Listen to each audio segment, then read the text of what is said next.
E aí, meus queridos, tudo bem? Eu sou o Prof. Clayton Reis e essa é a resolução de mais uma questão do Enem de 2023 que fala sobre cinemática dentro de um contexto de ondas, mas é uma questão de cinemática. O que ele fala ali? Ó? O petróleo é uma matéria-prima muito valiosa e métodos geofísicos são úteis na sua prospecção.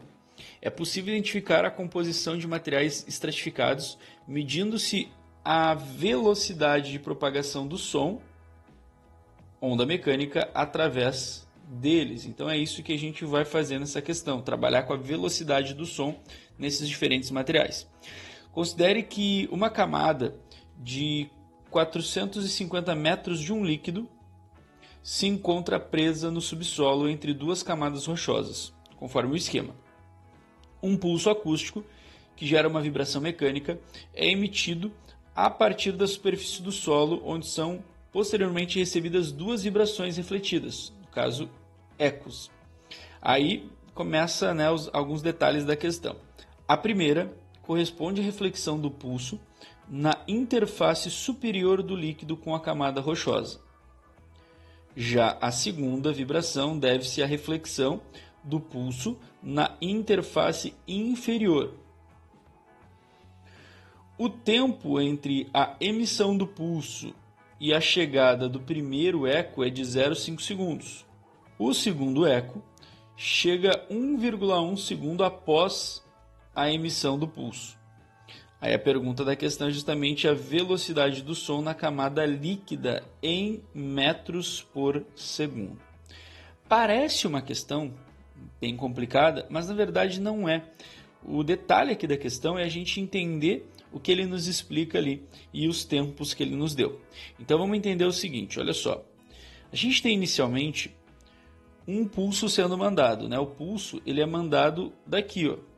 Então inicialmente, deixa eu trocar a cor aqui, temos um pulso que é mandado daqui, ó. Esse pulso único, quando ele bate na superfície do líquido, ele vai refletir e a gente tem o nosso primeiro eco que a questão fala.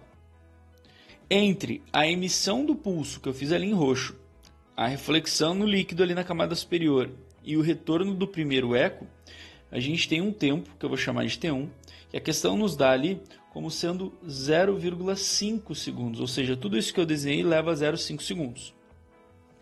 Só que esse pulso, quando ele bate aqui, ó, ele também refrata e uma parte dele vai para o líquido, bate na camada inferior, conforme a questão nos descreve, e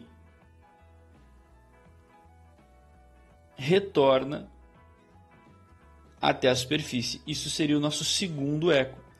E o tempo que leva para acontecer tudo isso, ó, desde que começa o pulso lá que eu fiz de roxo, desce até a camada inferior, bate, reflete e volta, e o recebimento dele leva 1,1 segundo no total para fazer a linha roxa mais o pedaço em vermelho que eu fiz.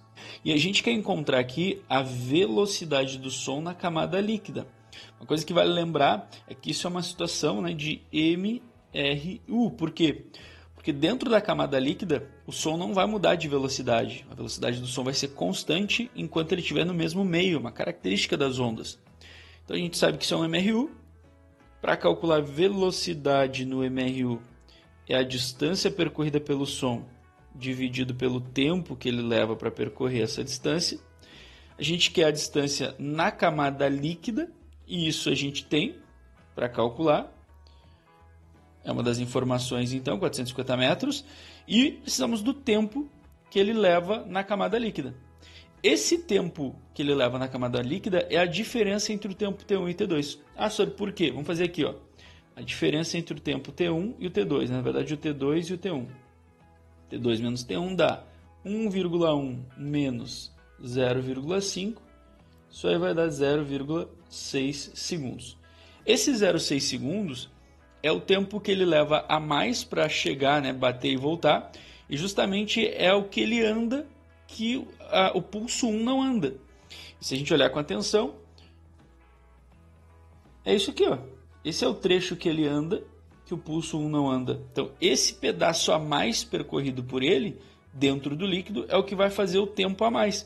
Se a gente considerar que isso é um ângulo bem pequeno, e é o que provavelmente a questão quer que a gente considere, esses 0,6 segundos, né, é o que ele percorre indo, 0,3 segundos, deixa eu mudar a cor aqui, indo 0,3 segundos, ele leva, bate lá embaixo, e depois quando ele volta ele leva mais 0,3 segundos. Ó.